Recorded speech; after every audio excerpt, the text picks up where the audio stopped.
Well, you say you're a Bible believing Christian, and some would say, well, that means you're unscientific. Therefore, you are ignorant. Therefore, you have no right to express your ignorant opinion. Therefore, you should not express an opinion at all. So shut up.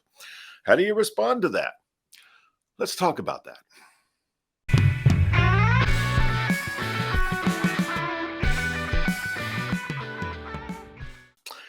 Well, how you doing? I'm Joe Dallas. Thank you for joining me today. We're in a six-part series on the We Believe sign. Have you seen that sign in your neighborhood? If you haven't, I'll bet you will. It's popped up over the last couple of years in neighborhoods around the country. You'll see it either in windows or backyards, and it says, "We believe love is love, science is real, Black Lives Matter, water is life, women's rights are human rights, kindness is everything." I don't think you'd disagree too strongly with most of those statements. You'd probably agree with the sentiments of all of those statements, but you'll also take issue with how some of those words are defined and how some of those beliefs should be applied. Well, that's the problem, because if you disagree or dissent in any way, why, you're going to be seen as the bad guy, aren't you? Oh, you don't believe love is love. Oh, you don't believe Black Lives Matter. You don't believe in women's rights. What kind of a person are you? Well, that's the whole idea of cancel culture. It's got a three-part agenda: indoctrinate, segregate, subordinate. Indoctrinate by imposing a truth and making that an established truth. Then segregate those who dissent from that truth and eventually subordinate them, limit them, place them in a lower category, restrict them. Now, last week, in this vein, we talked about the first point of the sign, which says love is love. Let's hit on that second point. Science is real. Ooh, science. That can be an intimidating topic. Full disclosure, that wasn't my strong suit in high school. Some of it bored me to tears. I think I'm more interested in science now than I was when I was a kid. So I'm especially interested in the claim that science is real. Now, it's funny. I have never heard anybody, Christian or non-Christian, imply that science is not real. I don't think anybody would argue with the fact that science is real. As with so many statements, the problem we have when we're approaching a statement from a biblical perspective is not the content of the statement, but the implication of the statement. The content, science is real, no argument. The implication, science is real, therefore scientists are right. Okay, now we have a problem. So let's unpack this by breaking our terms down, okay? I know this seems overly simplistic, but let's define science. According to the Oxford Dictionary, science is, quote, the systematic study of the structure and behavior of the physical and natural world through observation, experimentation, and the testing of theories against the evidence obtained. Well, that is a very reasonable definition of science. The systematic study of the structure and behavior of the physical and natural world, hey, that's real. That study is real. The process, the methodology, observation, experimentation, and testing of theories against evidence obtained, no problem. Absolutely. By that definition, science is real. But does that make scientific conclusions infallible? Of course not. Why? Because the studying of science is done by scientists. Scientists. Now, what exactly is a scientist? Let's go back to Oxford. Quote, a scientist is a person who is studying or has expert knowledge of one or more of the natural or physical sciences. That's a scientist. You got to admire a person who has expert knowledge of one or more of the natural and physical sciences. That takes high intelligence. It also takes a high degree of discipline to obtain your degree in that area of study. My hat goes off to, and I salute scientists. Sure. Here's the problem. If we believe science is real, are we thereby implying that scientists are infallible?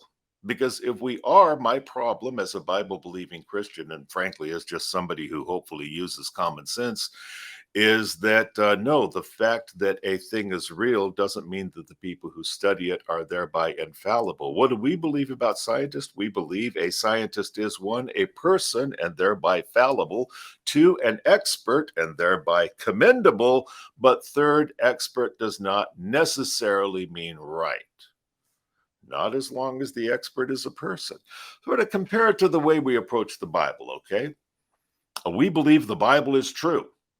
So if you heard me say the Bible is true, the Bible is real, you wouldn't argue that. If I were to say the Bible is true, therefore Bible teachers are right, you'd go, well, wait a minute, Joe.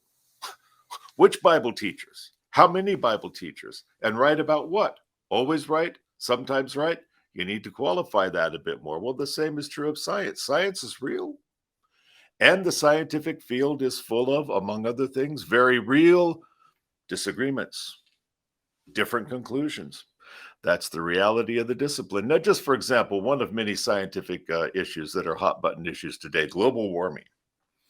Google the term and then put next to it scientific agreement or scientific consensus. And I'll bet you'll see this statistic, 97%. You'll see that in a lot of different quotes, a lot of different sites on global warming.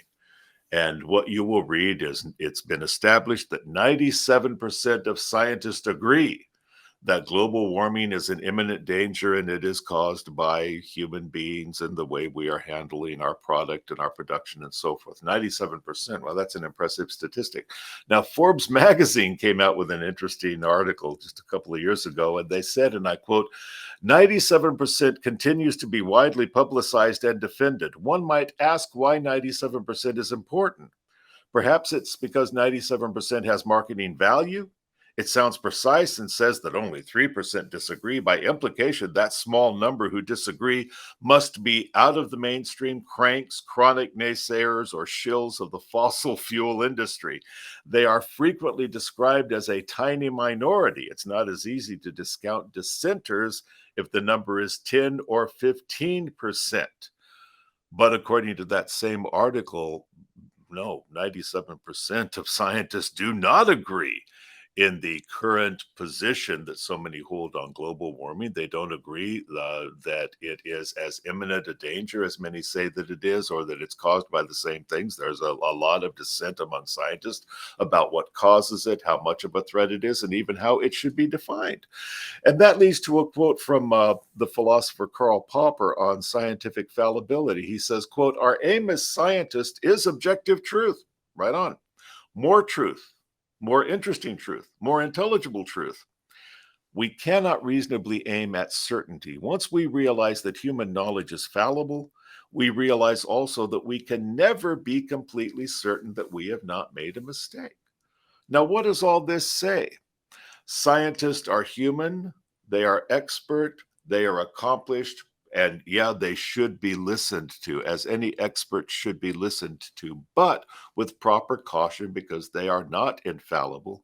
They are not always in agreement, and they are limited by their own human limitations and, in many cases, by their own biases, which can play into the way they interpret the results of their research. Now, does that mean we are going to denigrate, as Christian scientific authority, when scientists say something we don't agree with from a biblical worldview? No, we don't need to denigrate them. As I said, I think we should respect them, but we don't accept the idea of scientific infallibility.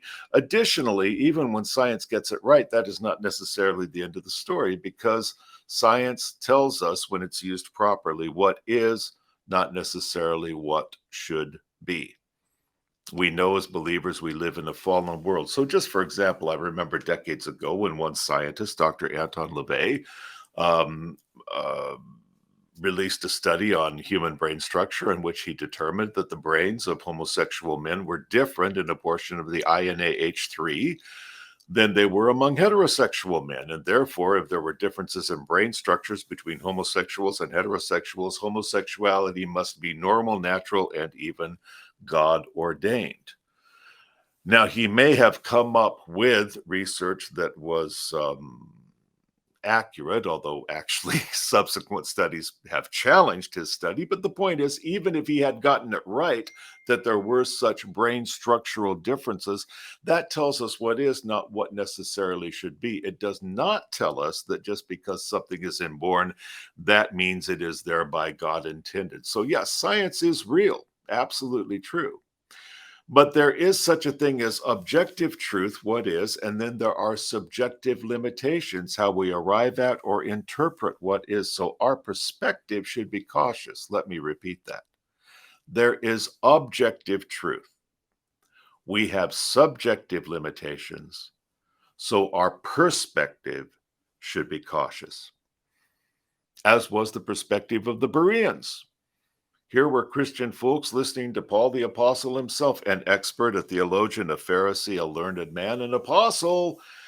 And he had things to say, and they listened, and they thought, okay, probably, but let's check it out. And they went home and they looked at the scripture themselves to study to see whether or not what he was saying was true and could be verified and was in line with what God had already revealed. Paul himself told the Thessalonians, 1 Thessalonians 5:21, prove all things. It doesn't mean be a natural cynic, but it means listen and assess with respect but caution. And that's the way I feel when I hear somebody say, science says this or science says that.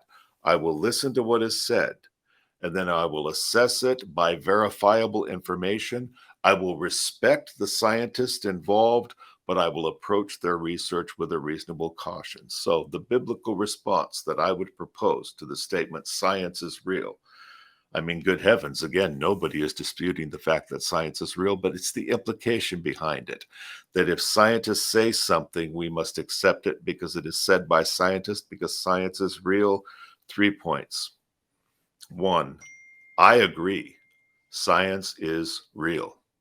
The creator I worship as a born-again believer, as a Christian, is the author of science. Good night. We see science as soon as we open the Bible. In the beginning, God created the heavens and the earth. That's scientific. The creator, of course, understands everything he created, and I think he absolutely rejoices in the study of what he created. I think that the more we can learn about natural science, the better. So I agree, science is real. I worship, I give myself to and follow the author of science. Second, the ability to interpret science is fallible. Science is real, but the ability to interpret science is fallible. There is the problem of bias. There have been and will be scientists who approach their research hoping to come to a certain conclusion and reading that conclusion into their findings so that they can prove a point. So there is the problem of bias, and there is simply the problem of error and fallibility. We are imperfect creatures. That applies to any discipline we pursue, science included. Therefore, concluding point, science is real. Scientists are accomplished, but fallible. Science is real. Scientists are accomplished, but fallible. I hope those are points that you can use in your own conversations. I also hope, if you haven't yet subscribed to this podcast, that you will. Please hit that button, and also in the comment sections, let me know that you have subscribed so I can thank you personally for that. Good to have you as a friend.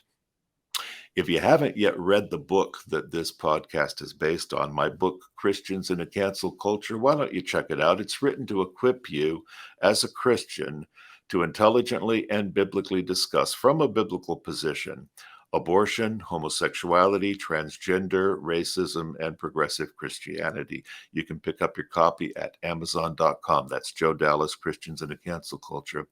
And if you'd like to partner with us in this ministry here, Cloudfire Ministries, so that we can go on providing free content that's biblically based and hopefully useful, just go to joedallas.com/giving, joedallas.com/giving to partner with us with your gift.